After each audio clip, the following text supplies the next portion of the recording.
পিছিয়ে পড়া জেলার তকমা লাগিয়ে দিয়েছিল অন্য জেলাগুলো, সে রাজনৈতিক দলের নেতৃত্বই হোক কি অন্য জেলার বুদ্ধিজীবীরাই হোক, কিন্তু মুর্শিদাবাদ আছে সেই মুর্শিদাবাদই। প্রথম ব্রিটিশদের বিরুদ্ধে জ্বলে উঠেছিল মঙ্গল পাণ্ডের নেতৃত্বে সিপাহী বিদ্রোহ এই মুর্শিদাবাদ জেলা থেকেই তার সূত্রপাত হয়। মুর্শিদাবাদ জেলা পিছিয়ে পড়া জেলা নয়, বারবার তার প্রমাণ দিয়েছে। সংখ্যালঘু জেলা হতে পারে, এই জেলা পিছিয়ে পড়া জেলা নয়। তাই এবার নিট পরীক্ষা আবারও প্রমাণ করলো মুর্শিদাবাদ এখনও এই বাংলায় অদ্বিতীয়।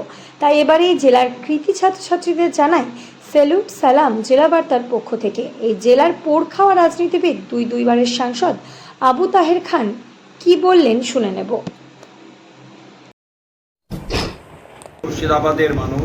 মুর্শিদাবাদের মানুষ হিসেবে আমি গর্ববোধ করি যে মুর্শিদাবাদ এবার গোটা বাংলায় পথ দেখাচ্ছে শিক্ষাক্ষেত্রে, উচ্চশিক্ষার ক্ষেত্রে।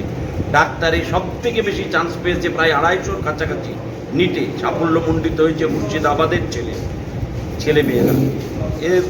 এই জন্য আমরা সত্যিকারের গর্বিত। এবং এটাই নয়, এবং WBCS-এ ভালো র্যাঙ্ক করেছে মুর্শিদাবাদের বেশ কয়েকটি। এই যে শিক্ষাক্ষেত্রে মুর্শিদাবাদের অগ্রগতি এবং একটা সবথেকে বাংলার ভালো রেজাল্ট করছে, সেই জন্য আমরা ভীষণভাবে গর্বিত। নিশ্চয়ই আশা করব আগামী দিনে গোটা বাংলাকে পথ দেখাবে শিক্ষার ক্ষেত্রে, উচ্চশিক্ষার ক্ষেত্রে মুর্শিদাবাদের ছেলেমেয়েরা। আমরা মুর্শিদাবাদের ছেলেমেয়েদের এই যে শিক্ষাক্ষেত্রে এত ভালো সাফল্য পাচ্ছে, সেই জন্য আমরা ভীষণভাবে গর্বিত।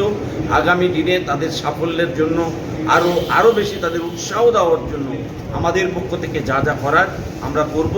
এবং এই সমস্ত ক্ষেত্রে সমস্ত ছাত্রছাত্রী যারা ভালো রেজাল্ট করেছে তাদের এবং তাদের পিতামাতা এবং তাদের অন্যান্য শিক্ষক মণ্ডলী, তাদেরকেও আমরা অসংখ্য ধন্যবাদ এবং অভিনন্দন জানাই।